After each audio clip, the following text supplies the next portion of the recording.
In this lesson, we will cover the track settings. There are only a few differences between track settings in the Lite and Pro editor, so we will cover both. To access these options, hit the Start button when in the editor, and then scroll down and select Track Settings. The first option will be Game Mode Settings. Select this to enter the Game Mode menu. In the Lite editor, you can only create Trials maps, so your game type will always be set to Trials.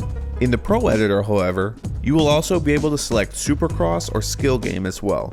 The second game mode setting is Difficulty. Scroll left or right to choose from Beginner all the way up to Extreme. Try to be consistent when setting your track difficulty.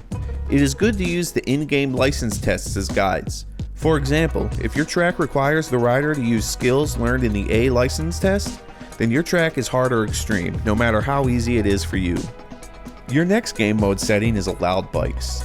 You can use this to choose what bikes a rider can choose to use on your track.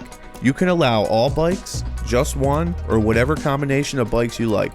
Whichever bikes have an X in the checkbox will be available to riders to choose from when they play your track. After you've chosen your bikes, you can set your medal times. Be sure to test your track well before setting medal times.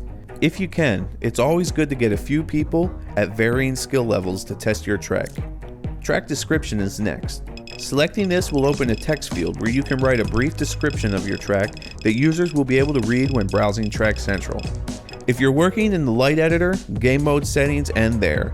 But for those in the Pro editor, there is one more option. Game Character lets you choose what your game character is.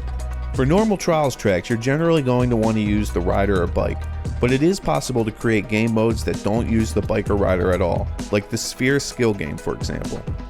In this case, you can choose Custom Object, then use the Select Game Character option to pick your game character. Some items we will discuss a little later, like cameras, can use the position of your game character as a parameter. By setting your custom game character here, these items will automatically know to use your custom object instead of the bike or rider. Our next option under track settings is Environment. In the Lite editor, your environment settings are limited to a few presets. First is Time of Day. Time of day basically sets the height of the sun in the sky. Set it towards the middle and the sun will be high in the sky, closer to the edges and the sun will be closer to the horizon, creating longer shadows. Next is Longitude. This determines the angle of your sun. An easier way to think about these two settings is that time of day moves the sun up and down, longitude moves the sun left and right. The last setting is Weather Condition, which consists of some presets that mainly change the thickness and color of the fog. In the Pro editor, you can create some custom environment settings, which will get its own tutorial a little later. Our last track setting option is the Music Playlist. The first checkbox decides whether or not your map will play music. If an X is in this checkbox, your track will play music from the in-game playlists. If you choose to have music, you can then move on to the playlist type. You can choose between two different preset playlists, or create your own custom playlist.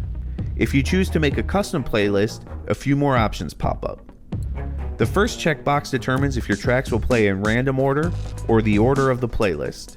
The next option, Select Song, will take you to another menu where you can choose which tracks to use from the game's soundtrack. But before you select your songs, you may want to clear the current list. By default, when you select a custom playlist, it gives you a full playlist. The tracks that are currently in your playlist appear in the box below the Select Song option. You can clear each song with the X button or use A to replace one track with another.